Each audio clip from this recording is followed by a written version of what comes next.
guys, welcome back to Shop Dog Fabrication. So today I thought I'd just show you a super trick, neat little trick actually, for getting your wiring through some heat shrink tubing. So this is some 1/2-inch heat shrink tubing. I'm running a couple wires down it. And of course, you know, as after a little while, right, it just doesn't want to go. You know, I'm about, I don't know, right about here, I guess, through at this point. And, you know, I've got that far yet to go. So here's just a little trick.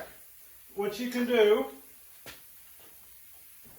get your air hose, get an air gun, low pressure. You're going to see this thing maybe flail around a little bit.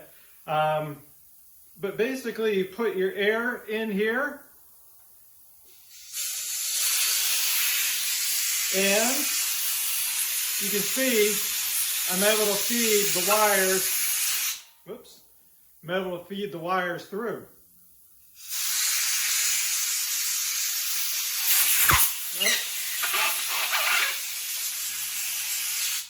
And there we go.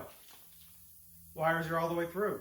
So instead of having to take, you know, like a metal piece of wire and run it through a coat hanger and tape these to the coat hanger or something like that, basically, like I showed you, just stick your air gun, stick it on one end, you know, push your wires through as far as you can initially, and then you can just feed them on through.